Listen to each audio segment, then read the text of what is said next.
Hey guys, Ultra Maximus here, and I'm back with another video review. This time, I'm going to take a look at Transformers Prime Wheeljack versus Dead End. So, I've got these two figures, and I've had them for a while, and I really was not going to pick this guy up at all. I was just going to pick up Wheeljack, and that be that. Well, I watched Caked Up 84, and he did a review on it, and I've watched a few other people, and I did not like this paint job at all. I was not a fan, and, you know, I kept looking at it and looking at it and looking at it, and I'm like, I don't know, it's kind of growing on me. I can appreciate the difference in the paints, but it's still extremely radical. I don't know, I just keep, there's something about it, I don't know. It's just very, very odd. Now, looking at Wheeljack, looking at his package, the two together, we've got Decepticon logo at the top. We've got an Autobot, which is very cool, basic Transformers Prime type stuff. They're level 2 Transformers. We've got picture art of Dead End, and he's not on the show. It's a character that was not on the show. He was made specifically for a redeco, so they did that artwork specifically for this package. Maybe he'll make an appearance in a comic book at some point, who knows. And then we got Wheeljack, and we have him in his battle mask mode, which is deployed, which I like. I don't care for the mouths on the robots, and thanks to the Bayformers we have that. And then we've got the box itself. The bubbles are pretty much exactly the same. They're both in their vehicle modes. We've got silver swords on Wheeljack's figure here. Kind of take a look. And what's cool is there's some Cybertronian sketching, scratching, scribbling on the swords, which is pretty nice. Wheeljack obviously in his G1 mode, or G1 paint scheme, which is very, very cool. And then we've got Dead End, Decepticon Dead End with laser swords. And unfortunately, I mean, they got the neon green. There's still the Cybertronian little writing on the quote-unquote laser sword that's supposed to be glowing like it is there. So first impressions, love the Wheeljack, love the paint job. It's very G1-esque. Dead Ends, the paint job is very, very different. It makes it look like a different car almost, especially in the rear part of it. That yellow and the green, the neon greens and orange, I mean, it really does make a huge difference on the figure itself as far as paint schemes go. I will give it that.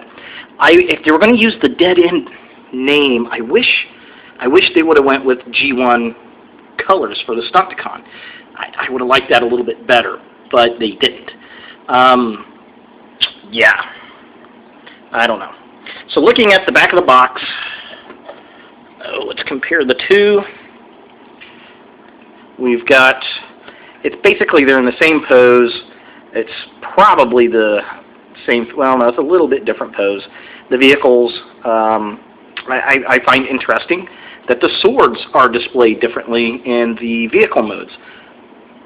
We've got Wheeljack with his swords up versus Dead End with his swords down. That's kind of interesting, I think. And I'm not sure why don't they put Decepticons there instead of always putting the Autobots. And then we've got Wheeljack's bio. If you want to read that, you can pause. We have Dead End's bio. If you want to read that, you can pause. Alright, so there it is in package. Let's get these guys out of the box and take a look at their vehicle modes. Alright, so here we have the figures out of package. Wheeljack, and we've got Dead End here. Now, I went ahead and applied these swords as I saw on the package art, but I gotta say I think they look better up. Why they have Dead Ends down, I don't know. Maybe good side up, bad side down, I don't know. Very strange. I don't particularly care for the swords on vehicles, so I'm just gonna pull those off. You can also attach the swords underneath the vehicle. There are a couple pegs there that you can attach them to, which is kind of nice. But yeah, okay. So we'll kind of throw those. Now the one thing, like I said, You can see that there are the Cybertronian marks. Since these are supposed to be laser swords, I mean, the green paint is kind of interesting for that, but what I would have done would make that translucent green if they wanted to make that laser swords. I think that would have been a lot cooler.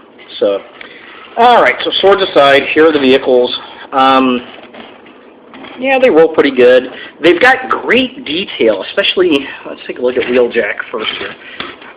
Take a look at both at the same time. So here we have them both. Yeah, it just looks like two almost completely different kind of cars. Dead End looks a little bit bigger because of that paint job. Very G1 style. I like the design of the vehicle. I think it looks pretty good. Some weird lighting effects coming off the camera here. What I do like here is that we actually have tail lights painted on Wheeljack, which is very unusual.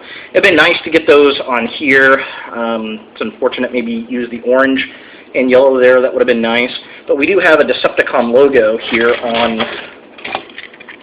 Dead End, good old Dead End, which is nice, nice neon green.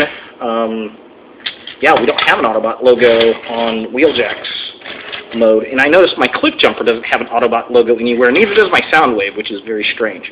No paint apps on the mirrors, kind of stinks. I do like how this guy's, the way this is painted makes it look so much different than Wheeljack's there. I mean, they just look totally different. And it's probably not going to pick up on the camera, but that gray looks very cool.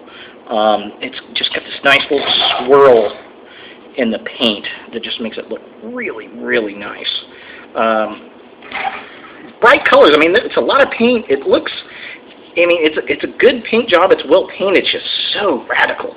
I don't know. Yeah, so there they are in the vehicle modes. Let's take a look at the robot modes. Alright, so here we have them in robot mode, and they look very cool. I love the way Wheeljack looks. I mean, he is very Gen 1. Very nice. Just a great sculpt. I mean, very little robot kibble. We've got a little bit of the windshield underneath, which is kind of unfortunate, but the rest of it looks really good. It's a very posable figure, which is nice. I like that a lot. You can obviously put some little swords here, and then on Dead End, you can clip it up here if you want to. I don't really particularly care for that. I'm going to see if I can get that off of there. Just leave him hold his. I mean, they just look really well, and the paint job, I will say, that this figure looks dramatically different than Wheeljack there. And I really like in the robot mode, I like that Decepticon symbol, that big, flashy Decepticon symbol. So, very cool, very nice. Yeah, I mean, they look as different as can be as far as paint jobs go. And it really does help, and it's not bad at all. I mean, if you have this figure, you might want to pick this one up. I will say, because he's not my favorite paint job, but the more I look at it, the more I do like it. These guys do have some good light piping going on. Let's see. Oh, wow, that's kind of a cool effect. You can see his eyes glow really blue, which is very cool. His glow, wow, that's a very odd effect off the camera there. Lots of light piping, very cool. Now, he looks almost like a Geonosian from Star Wars, Phantom Menace. Was it Phantom Menace? Or was it Clone Wars? I can't remember which one it was. From the Star Wars movie. Very interesting. So, again, I wish that was a translucent sword. I think it'd look a lot cooler, but I mean, it looks pretty decent. And looking at the thing, more and more I think about it, what other bad guy from another toy line that was pretty much a copy of the hero, but was blue? Fake-Or. He really reminds me of Fake-Or. And, you know, that kind of, goes back to the point of they really, he's falling. They really should have called this guy Makeshift. I think, I mean, that's what I'm going to think of him as Makeshift, because he obviously turned into Wheeljack in the show. and I think that would have been a lot better. I mean, you could even just keep the paint job that way and just call him makeshift. I mean, the exact same figure, just makeshift. Why they use dead end, I don't know. It doesn't make any sense to me. So, but yeah, very, very posable, very flexible. Great mold. I do like the mold. It's nice that they at least got a couple of uses out of it. I could really see them reworking the mold for Trax, doing a Trax figure. That would not be out of the question. I'm sure they'll probably eventually do that. And I can also see a mold that's being used for Hot Rod, too.